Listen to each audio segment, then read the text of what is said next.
My name is Jonathan Archer, and theatrics have never been my style. My father used to call feelings a liability.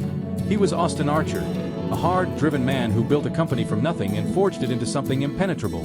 He was all discipline and sharp edges, and I soaked up every lesson he handed down, silently and completely, even when I told myself I would never become him. If you'd asked me a decade ago whether I believed in fate, I'd have laughed and said no. Yet here I am, walking straight into a storm I never imagined, and in a way that makes me think he might have seen this coming. I married Scarlett in our early 20s. She was luminous and warm, and I felt lucky to be the man at her side. We had a daughter, Willow, and I invested time and money into our family trying to be the husband and father I thought I should be, even as traces of my father's manner crept into me like an echo. 25 years of marriage is a long haul, arguments, makeup, the little rhythms of life, and I never expected how fast a sense of security could evaporate or how a life's illusions could collapse when you learn you were one misstep away from losing everything. It all started like so many catastrophes do. An ordinary day. August 27th. I remember it like a bruise. The heat was oppressive, the sun beating the city raw, but the office felt steady. I wrapped up deals, cut meetings short, and decided to surprise Scarlett at home. Our silver anniversary was days away on September 1st, and I had thoughts of a getaway. I had no idea I was walking into a confrontation that would rip apart the life I knew.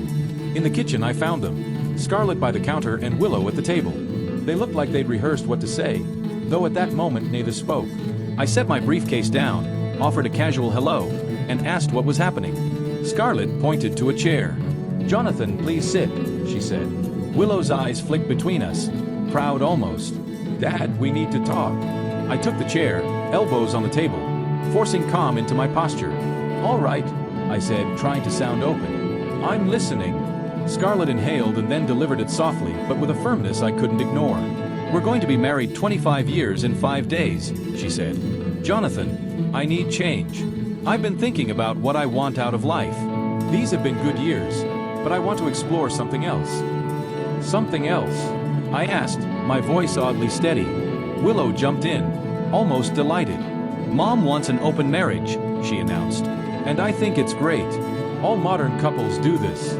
Everyone does, Dad. The physical part isn't what matters. You just have to trust each other." That last part about trust felt like a slap. "You mean modern couples everywhere do this?" I asked, incredulous.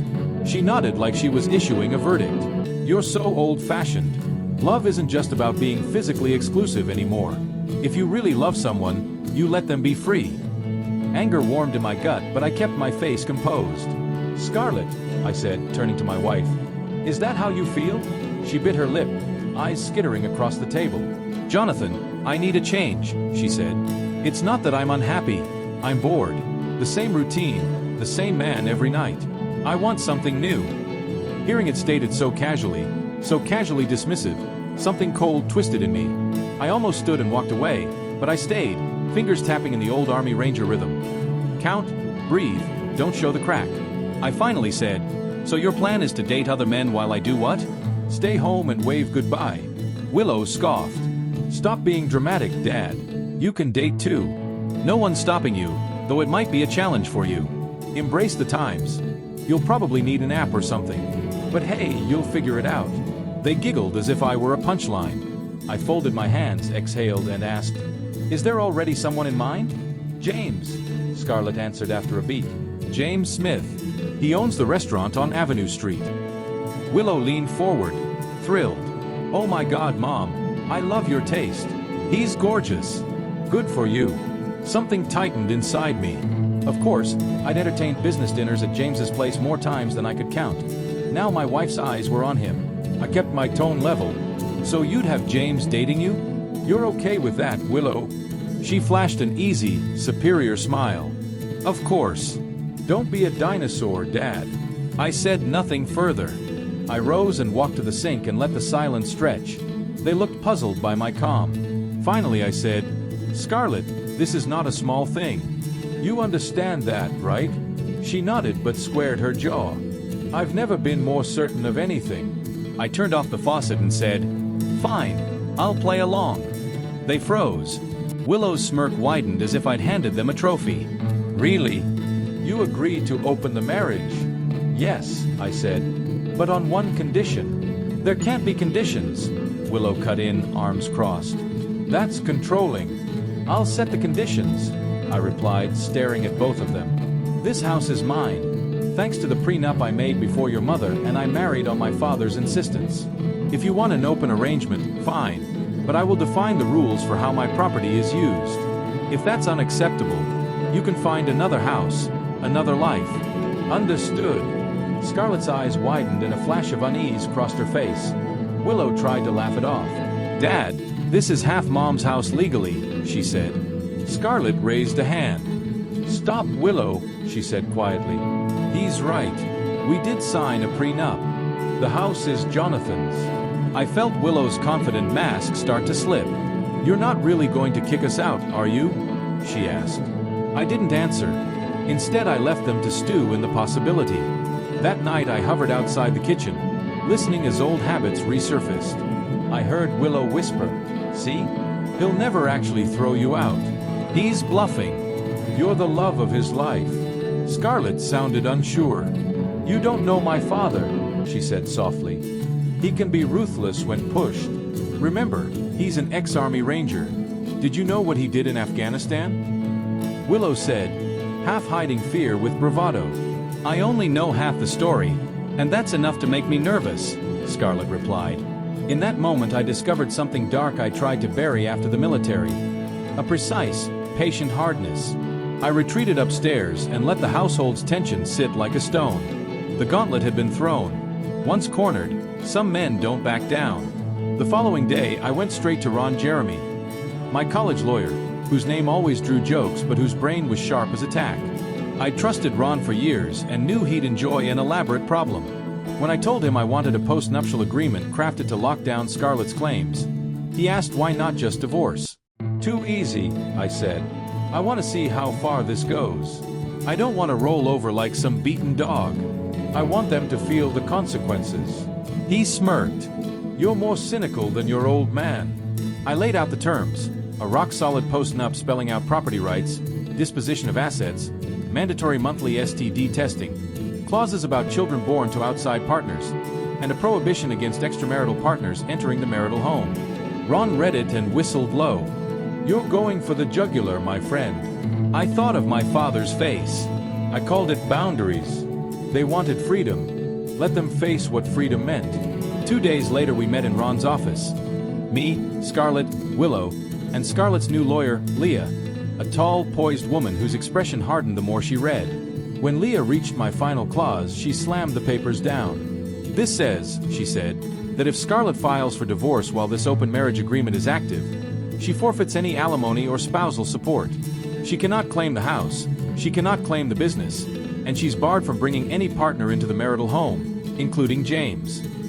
Scarlett's face tightened. "Jonathan, that's excessive," she said, glancing at me. "No support at all? If you walk out for a new lover," I said, "why should I pay for that life? I'm just formalizing parts of the prenup your mother and I agreed on before we married." On top of that, I added, she'd pay for her own dating expenses. I'd continue to cover household bills, but extracurriculars would be on her. Willow snapped. "You're humiliating her. This is disgusting, Dad." I turned to her. "You said love isn't about money. I'm sure Mom can handle a date or two, and if James is wealthy as you claim, he won't let her foot the bill anyway." Scarlett inhaled and through forced calm said, "Fine, I'll sign. Leah, let's finalize it." Leah wrinkled her nose. "It's unorthodox, borderline unconscionable," she said. Scarlett, chin up, insisted she wasn't intimidated. "I'm not afraid," she said. Willow crossed her arms and glared. "Mom, are you sure?" Scarlett nodded. "I'm sure." Ron pushed the documents forward and Scarlett signed. She looked at me with defiance, as if ink on paper were rebellion. Part of me admired the audacity. Another part wondered how blind she was to think she'd retain advantage. In the weeks that followed, I moved on autopilot at the office. Deals, expansions, the same professional routine, but something new was growing in me, a calculated malice. Scarlett wasted no time arranging a date with James, and Willow egged her on, taunting me over dinner. "Dad, you should try Tinder. Even old folks get matches." I kept my composure.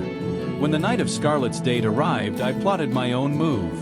If Scarlett wanted James, the restaurant owner, Then I would see whether his daughter Maria might enjoy company.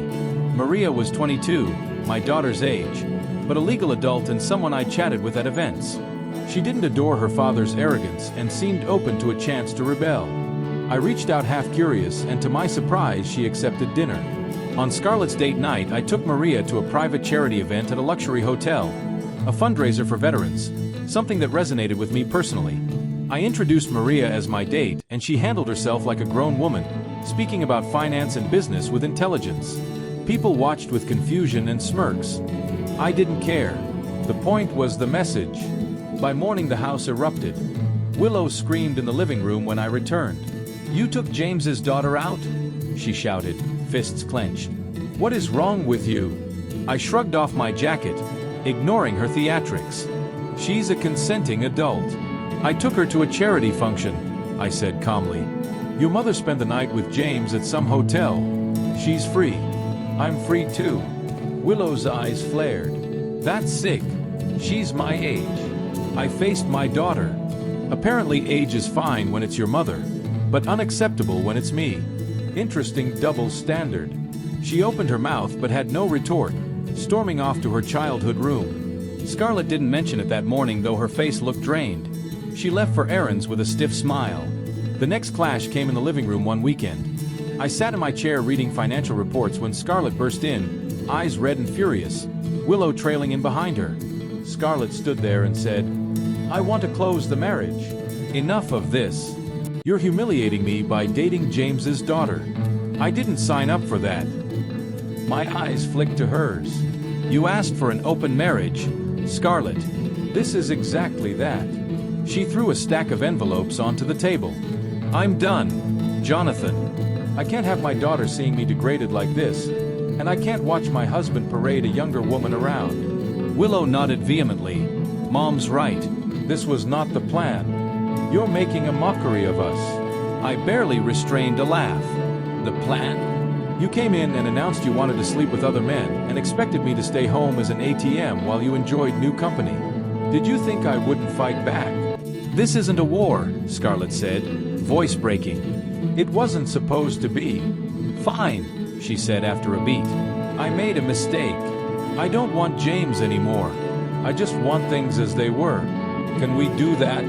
Can we pretend this never happened?" I crossed my legs and said simply, "No. You wanted an open marriage. We executed a post-nup that says the arrangement stands until both of us agree to close it, and I do not agree. So it remains open."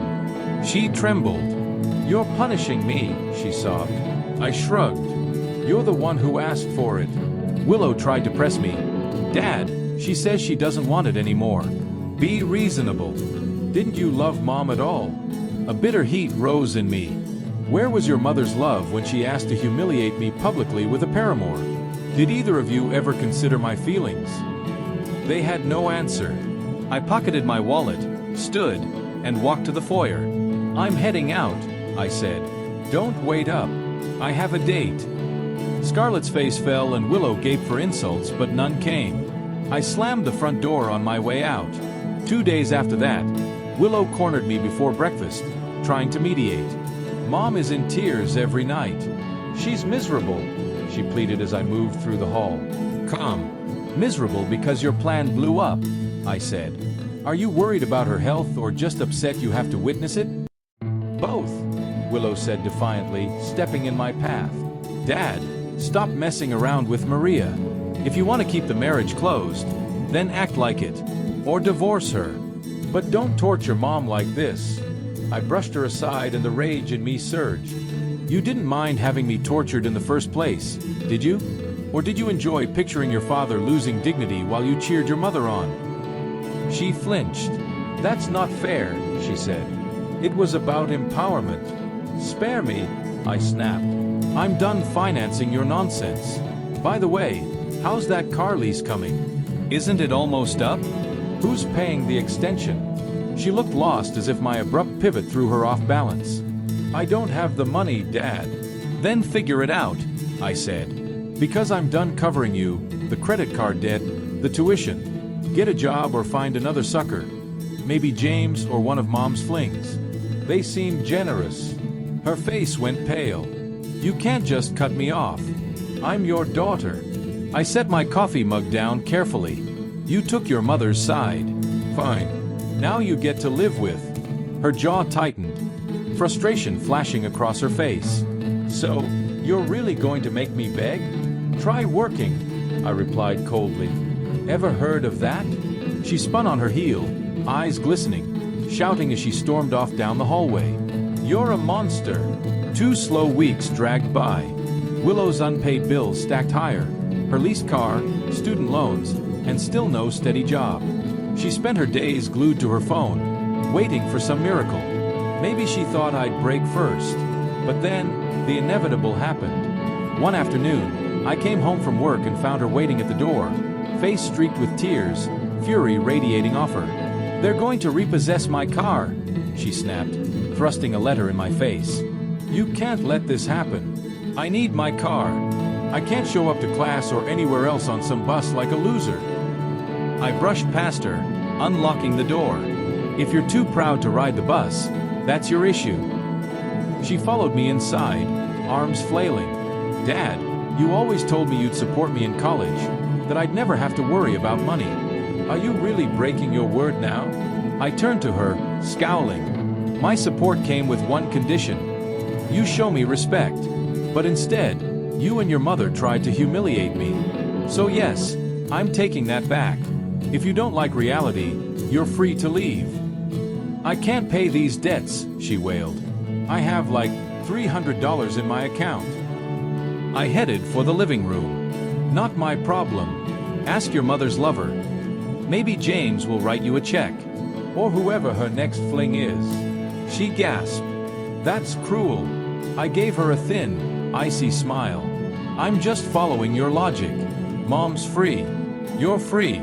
Everyone's modern, right? Isn't that what you wanted? She slapped the couch in frustration. Why are you being so hateful? Yeah, tell us, came another voice. Scarlett stepped out from the hallway, arms crossed, her face brittle. She glanced between me and Willow. Why are you punishing us like this?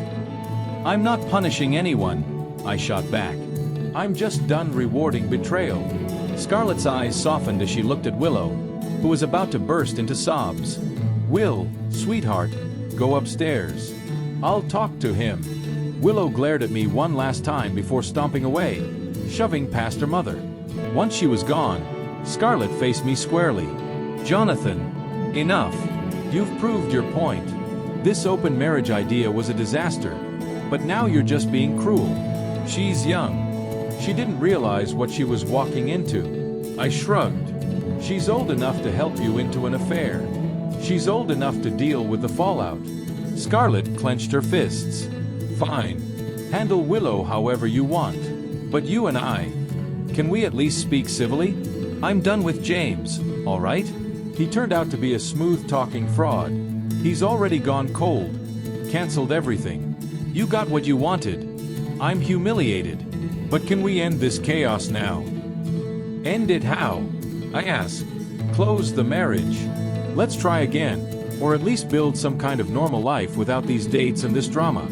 I'll sign whatever you want. My jaw tightened. 2 weeks ago, you begged for the same thing. I said no.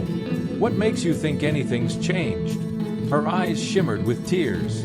Because I can't take this anymore. Her voice cracked. I can't watch you with Maria. She's my daughter's age. I can't stand knowing you're sleeping with her. It's destroying me. Please, let's just be a couple again, even if it's imperfect. I looked her dead in the eye. No, you opened that door. You keep it open. We're past the point of no return. She sank onto the couch, face buried in her hands. You're so hateful now, she whispered. Where's the man I married? That man died the day you asked for an open marriage, I said flatly. And I walked away. Hourglass not done, a month slipped by.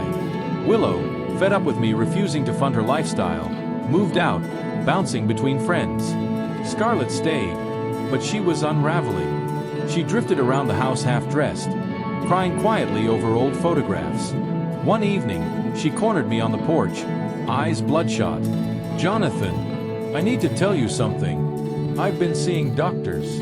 I studied her frail frame, bones showing where they never had before. Doctors? She nodded, voice trembling. I tested positive for an STD. From James. I never thought he'd. Anyway, I'm on treatment. It's manageable but humiliating. So, I hope you're happy. You got your revenge. Something twisted inside me. Pity, maybe guilt, but I kept my tone even. I'm not happy, Scarlett. This is the result of your choice. You wanted an open marriage. You jumped into bed with the first man who winked at you.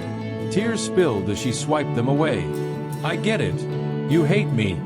Just make sure you're being safe with Maria. STDs aren't a joke. I looked away, focusing on the horizon. Maria's not some fling. But thanks for the warning. You're a monster, she whispered before storming off, leaving me alone with the wind. 3 weeks later, Willow came crashing back into the house, slamming the door. I was in the kitchen when she stormed in. My loans are overdue, she shouted.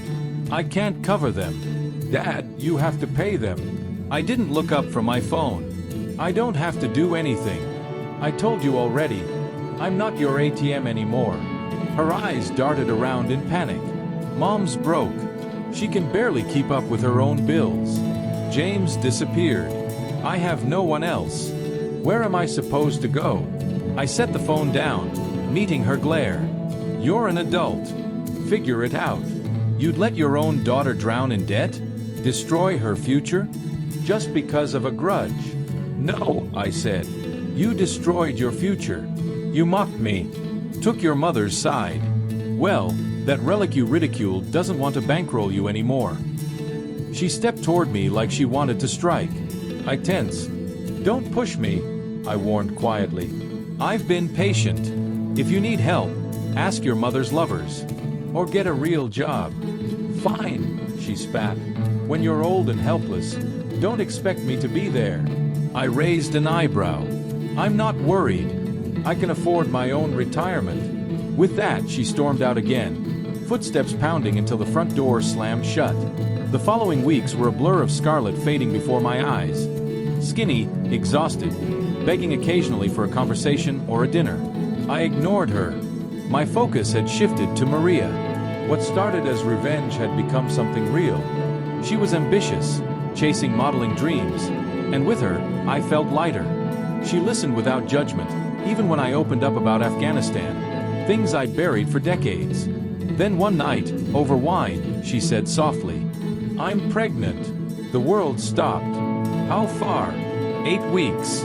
You're the father, and I want to keep it. Shock, fear, guilt, and a flicker of joy swirled through me.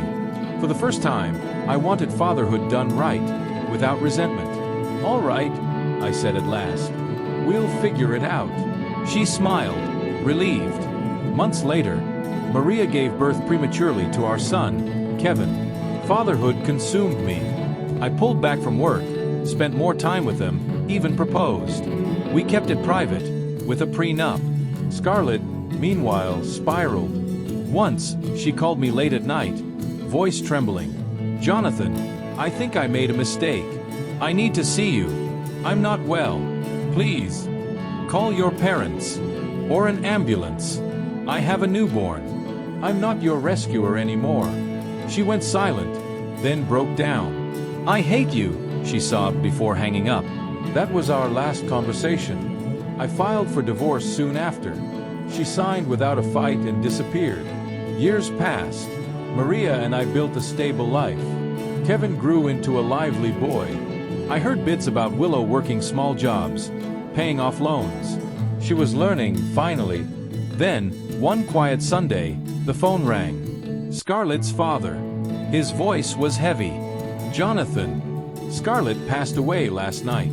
The infection from James never cleared. She'd been in and out of hospitals for months. Last night, she just didn't wake up. The news hit like a punch to the chest.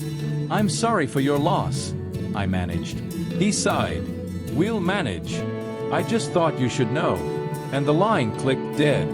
I lowered the phone. Maria was outside, humming over her coffee. Kevin sat at the table, coloring carefully. A flood of emotions washed over me. Pity, regret, bitterness, relief. But mostly, the realization that once a line is crossed, there's no return. I ruffled Kevin's hair. He looked up, eyes bright. "Dad, want to see what I made?" I forced a small smile. "Of course. Show me."